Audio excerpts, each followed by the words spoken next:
There we go. Hello, everybody. Good evening. We'll make a start. It's lovely to see so many of you here this evening. I'm Dr. Rob Wilkes. I'm the chair of the Wales and BSL and Deaf Research Group. We have about 15 members to date, ranging from universities, communities, those that work with deaf people in the community as well. So we're really trying to improve the research that we have in this area in Wales.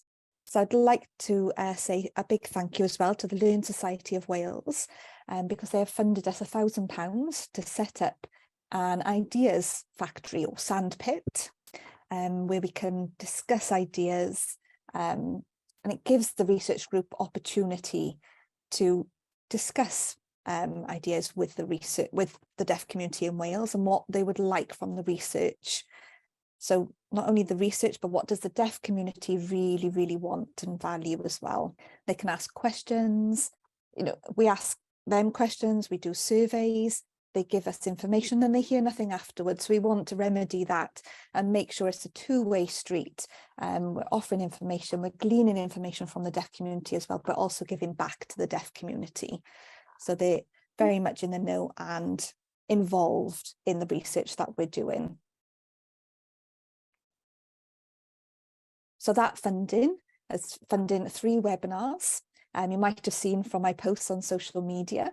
Today we have Caitlin Tanner with us, and in 2 weeks we have Libby with us, and in 4 weeks we have Helen Folks. So we've got 3 presenters coming to speak to us. So 3 webinars, deaf people here in Wales, just to give us an insight as to what's going on around the country.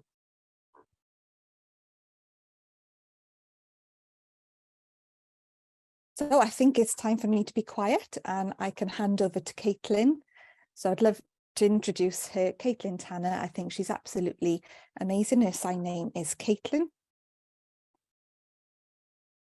Absolutely amazing individual. She's a nurse herself. She worked all the way through COVID in intensive care in the hospital. She's deaf herself. How she coped in intensive care working during COVID and lockdowns with the masks and the visors is remarkable. So she's going to give us an insight into the academic world of working in the medical profession as a nurse. So the topic she's going to cover today will tell us a little bit more about that and what it is like for deaf or hard of hearing nurses and midwives in the UK. So without further ado, I'll pass you over to Caitlin. So before I do, there's some information in the chat, and to let you know that we've got a Q&A session from 7 o'clock to 7:30 tonight. So any questions that you may have or comments, please feel free to pop them in the chat whenever you want, but the questions will be answered during that last half an hour slot. And that means we can have 45 minutes now to focus on Caitlin's presentation. So I'll pop back up in 45 minutes time, and then we'll have a little break before the Q&A. So I'll see you in a little while. So just to say thank you so much to Rob for the amazing opportunity to present today. So just thank you so much. I really appreciate this. So just going to share my screen. Okay, so I'm just going to okay, so experiences of deaf nurses in the UK. So I'm just going to go through the introduction and the agenda for the entire presentation. So we've got an introduction. I'm going to go through the introduction, background, literature review, aims and objectives, methods, data analysis, impact potential, conclusion, and question and answer session. So I've structured it this way just so I can give you a brief insight into my research and to kind of give you an overview and understand what it is I'm researching, the outcomes, and how I want it to make an impact. If you are a deaf nurse and you are interested in finding more about the study, please follow the QR code and you can have a look at the participant information sheet and feel free to share it with whomever you know. So, and my email is going to be at the bottom of every slide. So feel free to send me an email if you have any further questions after this session.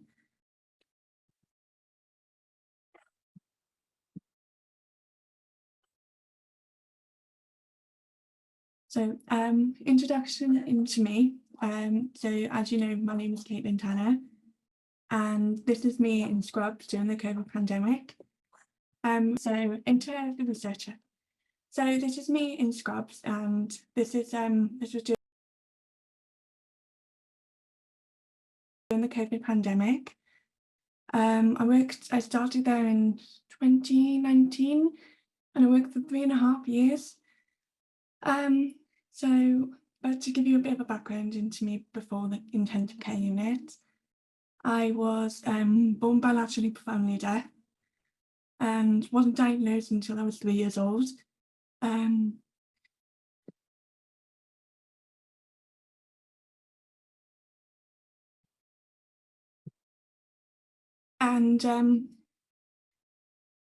a bit of a breath running now. So I wasn't diagnosed until I was 3 years old, and Cajiola is growing up, and cochlear implanted when I was in 2016. So I went into adult nursing in Swansea University, and then qualified into the intensive care unit. I did my master's in education for the healthcare professionals, and then I'm now doing my PhD in nursing. So my personal experiences within clinical practice during the intensive care unit was very challenging, to say the least. I found it really hard starting there because I was really self-conscious that I would worry about what they would think of me being there as a deaf nurse, and I faced sort of like challenges with how other people would view me, and but I was really well supported, but it was more of I was really self-conscious just myself, because growing up I'd always been faced bullies. I would always be judged just because I was not able to kind of hear or communicate as well as my peers. So growing up, that was really hard to find myself in a professional environment and having to work through that as well. And I can honestly say that going through intensive care unit, it made me more confident. It made me more, I advocate for myself quite a lot more now, because I was able to say to doctors, I was able to say to my nurses, look, I need you to communicate this way for me, because I was focused on patient safety and I knew I wanted to care for my patients. And to do that, I needed to make sure that I was able to communicate, I was able to listen, I was able to do the best I can with the ability I can, just to be able to focus on my patients. So yeah, it gave me that confidence. Some positive experiences I had was a lot of the staff in intensive care unit would ask me, "Oh, I've got a patient with hearing aids. How can I help this patient?" And I'd be able to give them information on how to change batteries, how to change the tubing for the ear molds, and I would be able to kind of communicate with them how to put it in this way instead of this way, and make sure you look at the patient when you're talking to them. I also had other patients as well, where tracheostomy patients, so they would have a breathing tube through their throat, which meant that they couldn't verbalise or communicate, but because I was able to lip read them and understand what they were saying just by their lip patting, I was having a conversation with them and saying, "Oh, how are you today? Oh my gosh, what a beautiful day." And you can just see the whole demeanour change. They were so much more comfortable, much more relaxed, because I was coming up to them and I was having a conversation with them. And that's a skill that not a lot of nurses have, and I think it's a superpower that as deaf people we have lip reading. So Yeah, I think that was one of my best experiences as well. Just especially since they might not have the strength to write because they've been in intensive care unit for such a long time. But having that connection where don't have to stress or worry about communicating, it was a very positive experience for me, and as well for that patient as well. Yeah, I'm happy to discuss more about my personal experiences later if you've got any burning questions in the Q&A session. I'm very upfront and forthcoming with how I've dealt with my time during intensive care and how I've accessed challenges and how I've gone through my degree and nursing as well. So, but yeah, this is me in a nutshell. So I'll go through my experiences as of deaf nurses within the UK in my PhD. Yeah, okay. So during the session, I would really appreciate it if you have a little bit of maybe pop it in the chat if you can, some answers to some of these questions. I'll have a little look. I'll respond to you verbally, or you can chat now. How many deaf people are there in the UK?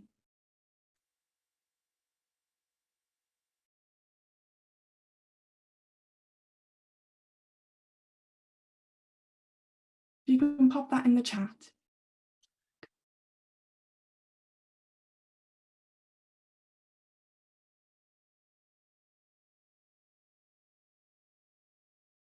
200,000.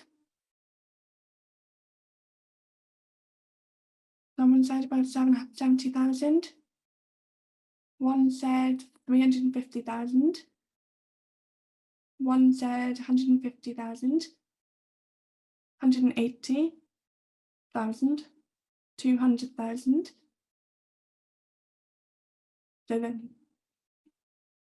Okay, so actually there are 12 million adults in the UK that are deaf or hard of hearing and have tinnitus. So this number is quite a significant number. We've got quite a lot of adults, and I don't believe this statistic includes children either. So we've got quite a lot of people in the UK with deaf or hard of hearing problems issues as well. How many deaf nurses? Thank you for those who answered. How many deaf nurses do you think there are in the UK?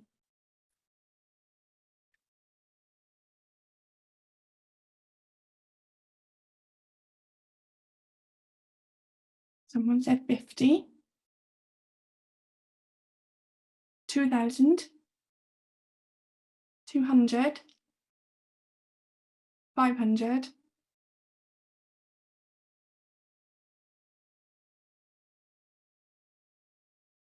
1,000,000.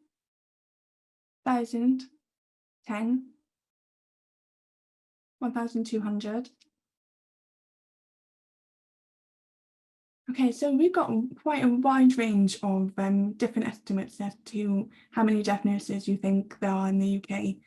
This is interesting to me because I find that a lot of people don't really know why I'm doing this research, and they don't know how many nurses out there would be deaf and hard of hearing. So the answer to the question will be on the next slide, because right, okay, so unfortunately there are no direct statistics as to how many deaf nurses there will be in the UK, but we can estimate. So 20% of the UK population will have hearing loss by 2035, according to NHS England 2017. If we apply this figure to the NMC workforce currently in 2023, this may mean that approximately 157,000 nurses may have or develop some degree of hearing loss.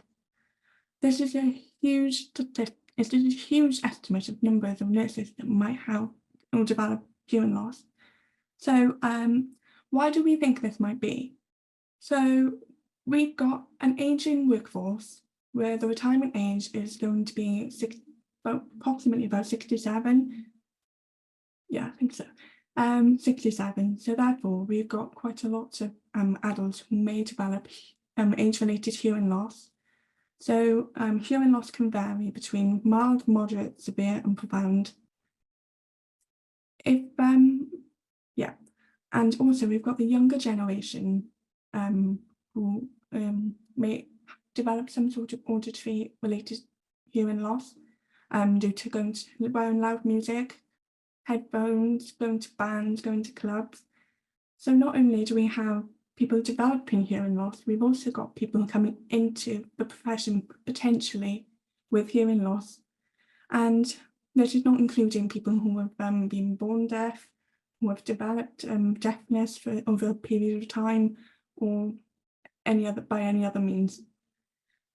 So my research is going to look at how deafness is experienced in clinical practice, patients and colleagues, because previous research is minimal.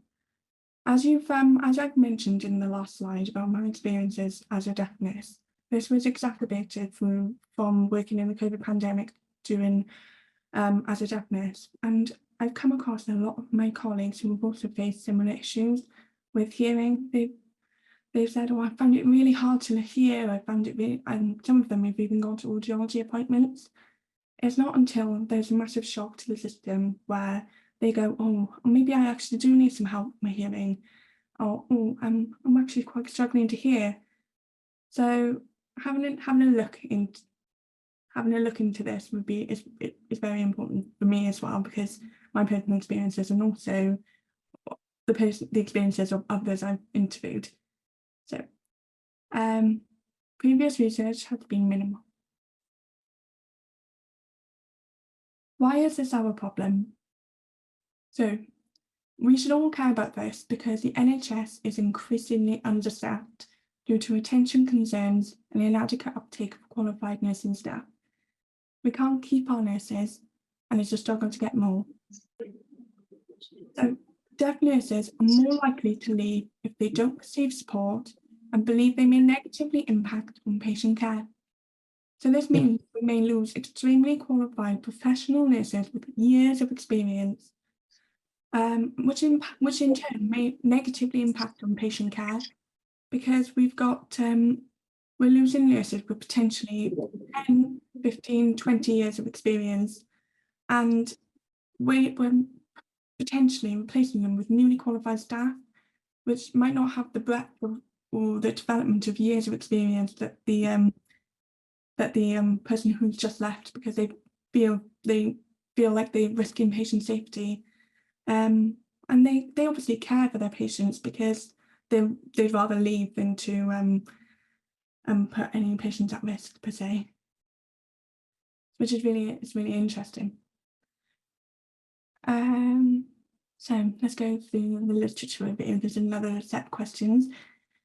You probably guessed, but do you think there's a lot of literature out there on deaf nurses? If you can write that in the chat, or you can just say yes or no. No way. No. No. Don't think so? No. Nada. If it's anything like my research, nothing. Yeah. Okay, so I think we've all kind of agreed on the same consensus that there is very little research out there. So the literature search and identification of studies.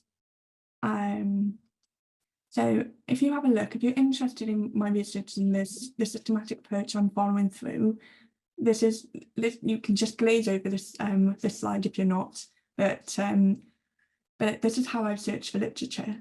So the PICO framework on the left-hand side of my PowerPoint is the search terms I've used to search systematically for literature.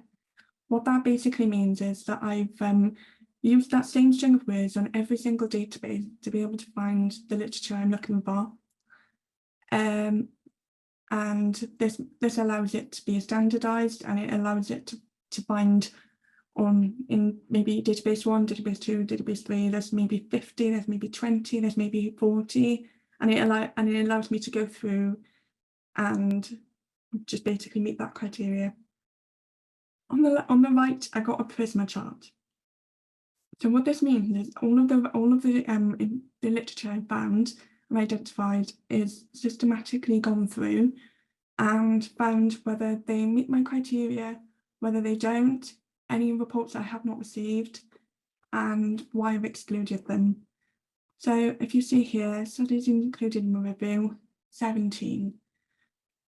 Now, even though 17 is an all right number, the included in the 17 is just is mainly grey literature. Now, what grey literature means is just opinion pieces from nurses from you can find easily on Google, you can find easily on other different sites and databases. So opinion pieces are their experiences, but they're not researched, they're not analysed, and they're not compared and contrasted against, which means that it's just one person's opinion, not really research. And bringing research into this would be important because then we can analyse and put in suggestions for other levels of improvement and just conclude the research as well. So this is the literature search and identification of studies section. Okay, so going over to the next slide. So the literature review findings. So what I found, so this is just a quick snapshot of kind of what I'd say quotes from each of the literature that I found very interesting. So I'm not going to go through in detail in each one, but I can kind of give you a brief overview, just so you know what's out there at the moment. So what I found is that there's a benefit of being a deaf nurse in practice. Sorry, my thumbs up on my screen. There's a benefit of being a deaf nurse in practice. Colleagues are biased towards deaf nurses. Patients react positively to deaf nurses. There's poor reasonable adjustment and accessibility. So what this means is that in clinical practice, for people with disabilities in clinical practice, they can go through occupational health and they would go through access to work. So what that means is a government scheme that would be able to give some nurses some support towards their clinical practice and to make their working experience a lot easier and accessible. However, it's poor reasonable adjustment and accessibility. So deaf nurses may also leave the profession. This goes on further to say that deaf nurses would leave the profession if they feel that they put patients at risk. So it's which is a shame because we're losing clearly very empathetic staff members who obviously care for their patients because they don't want to put other people at risk because potentially they may not be supported well enough in clinical practice. And also, this is an article from a student nursing, fix a disability by wearing hearing aids. So a mentor said to us, a student nurse, that, oh, can't you just wear a hearing aid? This was focused more on a medical model of disability where you give a deaf person a hearing aid and tool and say, oh, well, can't you just use this instead of changing the environment to be able to adapt it to suit them better. So deaf nurses benefit deaf patients, which is very obviously a good cause because we've got deaf nurses who can use BSL, who will be able to communicate with patients in sign language, which reduces the communication barrier, reduces the need for interpreters because it's a challenge to get interpreters as well. And deaf nurses benefit deaf patients. What more can I say about that? Yeah, I think that's pretty much it. There's a whole wide range of reasons, but bring it back to a bit of my personal experiences as well. I once had a patient who came in to my place of work and he was a sign language user and it was just a night shift where it was just him meant to be sleeping, and anytime he woke up, he would ask for something. I was able to communicate with him in very basic sign language because I'm currently learning sign language at the moment. But it made that thing a little bit easier, and it allowed us to establish some sort of rapport as well. Nurses can be affected by noise-induced hearing loss in practice, which goes on to my previous point where nurses, the population is aging, so we've got a retirement age of 67, but not only do we have that, we also have nurses that can be affected by noise-induced hearing loss. In practice terms, that would mean like loud alarm bells, phones ringing incessantly, the baseline audio level of the room would be reaching quite a high decibels because it's continuous noise. You've got ward rounds going around on a ward, TV, patients talking. So at a constant level, that would actually reduce hearing capabilities as well. So, and there's also a need for medical interpreters. So in terms of interpreters, they're very extremely qualified, but they might not necessarily know all of the medical words and terminologies, especially since it might not be developed as a sign just as yet, because it might be a new medical procedure. They'd have to develop a sign, and they'd have to liaise with other deaf people to find whether that sign is acceptable for that procedure, if you know what I mean.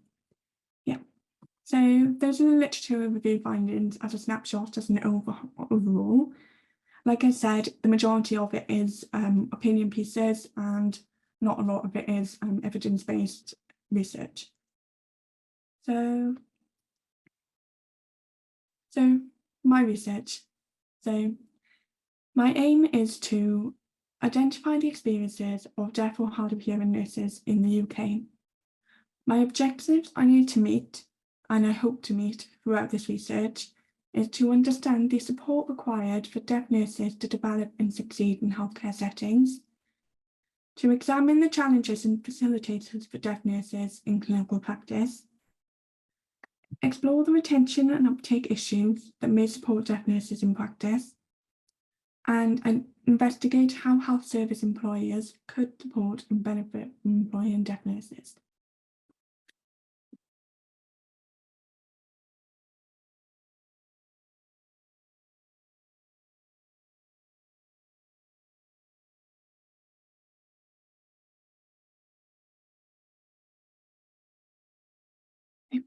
So, methods used within the research.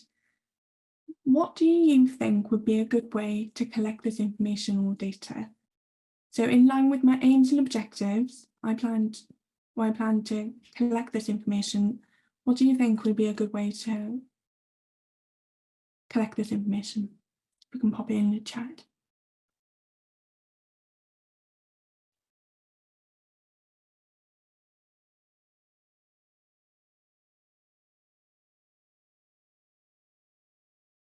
So you've got options like, yeah, surveys using BSL,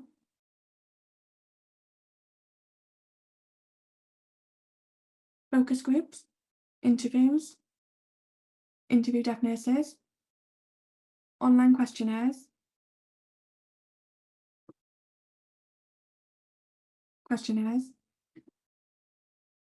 interview one-to-one, initial questionnaire BSL English to get broad information and using case studies,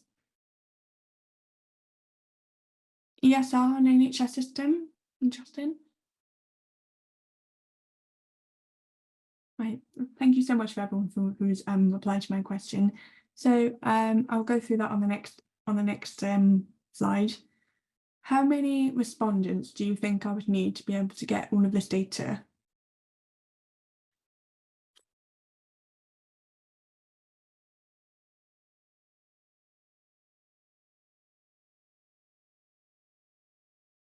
$15?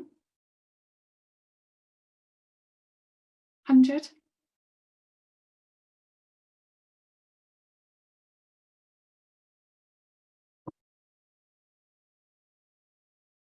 100 questionnaire responses, 20 to 30 interviews. Depends on the methodology, right? Okay, thank you so much, guys. So, yeah, okay, so I'm looking for 15 to 25 interviews, because for data saturation, I'm looking to focus in depth on an hour interview, hour and a half at times, the amount and breadth of information there for me to analyse. So 15 to 25 is a really good mark for me to focus on my research and be able to completely critically analyse. Otherwise, I'll be overwhelmed with data and information that I'll be able to use within my research. But in an ideal world, it would be great if I had the time to do 100 interviews and have questionnaire responses. So on to the next slide, I'll go through how I collect my data and how many respondents I would need. Okay, so I'm conducting mixed method survey and interviews, semi-structured, to gather in evidence into deafness and experience. The survey I got contextualizes the interview. So the semi-structured interview is a set of questions I ask that I'll go through in the next couple of slides, where I've got a list of questions that I aim to kind of glean from the interview, but also I can ask for more questions and kind of bring out more information from the listening, from their experience. And I'm sending invitations via Facebook groups. I am currently not in NHS ethics. I have not gone through NHS ethics because I haven't found I've gotten enough response interest from the Facebook groups. I haven't needed to go through NHS ethics. Right. We've also added in student nurses into the study. So we're looking at nurses and student nurses. So we are broadening the whole scope and seeing what challenges student nurses face while in their training clinically, and the support that's offered, and because they are the future nursing workforce and facing the same challenges as qualified nurses face. So I look at both.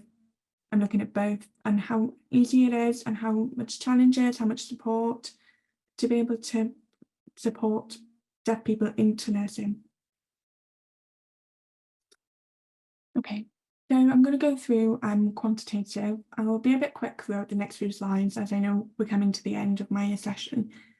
So I'm looking at the definite diagnosis, whether they're mild, moderate, severe, or profound, the age range, gender, whether they prefer to communicate using BSL, lip reading, speaking, or other means of methods, whether their specialty, currently working as a nurse, student, or retired, NHS or private, and where in the UK. This is because we have currently no statistics to say how many nurses there are currently. This is an ideal way for me to find out how many of these nurses have one degree of hearing loss, whether it's profound, mild, severe, or moderate. The age range we find the nurses in, whether they find themselves in one specialty over another. Like, for example, A&E might be an incredibly fast-paced environment where a lot of noise being thrown in all directions. So whether they find it easier on a different type of ward. And this is what I'm looking at. As I'm aiming to survey as many as possible, as this would give us an overview of potential numbers within the UK.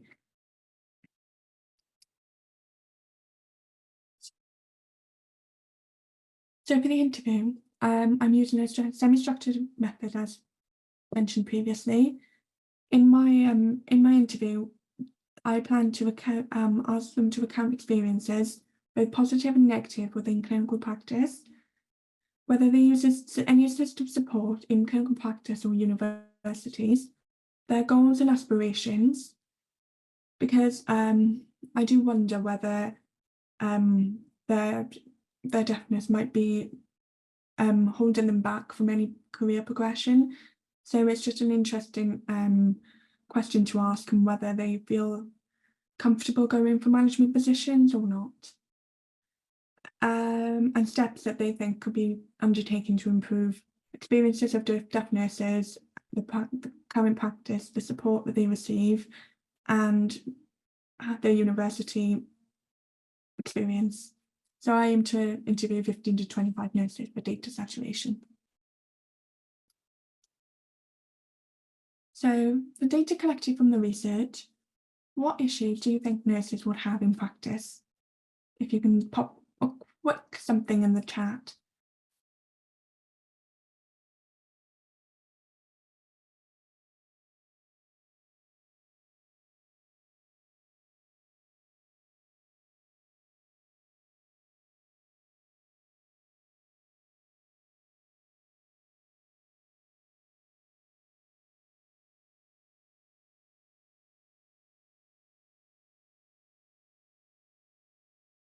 So lots of different noises from patients, staff and monitors, phones, people's perceptions of their abilities. Yep. Audiological bias of hearing professionals. My research room setup. Lack of measures put in place at work. Lack of awareness. People don't understand the nuance of deafness sometimes and it causes barriers. Communication, PPE, low expectations, yes. Communicating between other staff members and hearing machines, etc. No idea of deaf culture. This is all pretty much, this is all really what I found during my research as well. And it's very interesting because you've got all of these kind of ideas of what the challenges they face, and you can see. Right, I'm going to skip this question and go through to the end because we've got 10 minutes left. So, interview data so far. So this is a snapshot of what I found from interviewing participants. We've got another example in the chat, lip reading opportunities. Nurses move so quickly from one task to another, yeah. And limited time to face the deaf person, yeah. Yep. So thank you for your responses, by the way, guys, really appreciate this. So there have been so many times I wanted to leave nursing because of this. Delayed leadership positions and low confidence to apply. Access to work is a lengthy process. Never got the equipment. Didn't understand hearing loss and not well known. It brings up negative feelings such as embarrassed, deflected, fatigued and undermined. Patient safety is important, which is positive. If I hadn't had hearing loss before I qualified, I wouldn't thought it could be a nurse. I support students with hearing loss. Because you said you don't hear easily, you don't take it for granted, so you really listen, and that's a real skill. So just to summarise, we've got quite a lot of negative experiences compared to positive experiences. However, the positive experiences are quite profound. You've got nurses who care for their patients, the safety of the patients. They take the time to listen and look at the patient. They're able to bring lip reading and different sets of skills to the nursing workforce that will benefit as a whole. So my research will be looking at how we can support these nurses and bring their unique set of skills into the profession.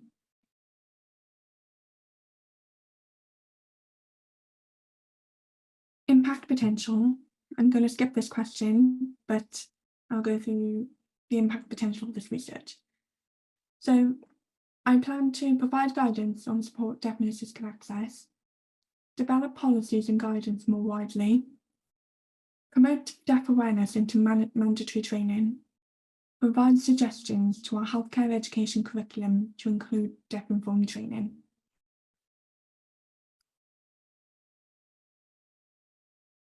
Conclusion. I will ask you to, if you can, have a little, put something in the chat. Where would you like this research to be shared? Medical and nursing journals.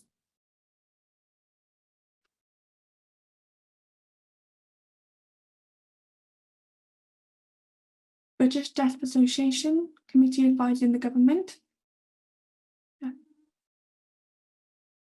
Equality NHS in Wales, yeah. On the Wales BSL and Deaf Issues Research Group website, absolutely. Everywhere. Medical journals, deaf study journals, interpreting journals, etc. Conferences. Training establishments. Yeah. Thank you for everyone who replied. I really appreciate this. I put a little something about, I haven't really quite got to the end of my research yet. Hospital internet. But there's some ideas where I would like this research to be shared, and you covered quite a lot of them. So concluding the research, sharing it with the deaf community, publishing it into open access journals so everybody can access this research, because there's no, it's good that everybody can access it for free as well, just so it's more widely shared and information is well known, and looking to translate it into BSL as well.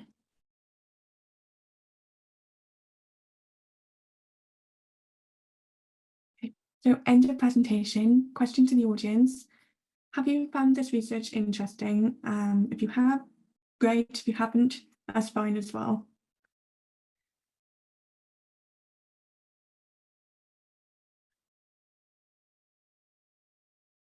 Yep. Lovely. Caitlin, just stop sharing the screen there. That's lovely. Thank you. Bang on time as well. I prepared to, put 5 minutes left in the chat, 2 minutes, wrap up now. I'm absolutely impressed at your timekeeping skills. So what we will do now, we'll have a small break and we'll come back at 7 p.m. So any questions that you have now, please pop them in the chat, and then we'll prepare the answers and ask Caitlin to get the answers ready for you between 7 and 7:30. So please go and use your facilities, make a cup of tea or a coffee, get a drink. But thank you, Caitlin, once again for that really, really interesting and insightful presentation. And we will look forward to the results of your research when you publish them. So we'll return in 1/4 hour at 7 p.m.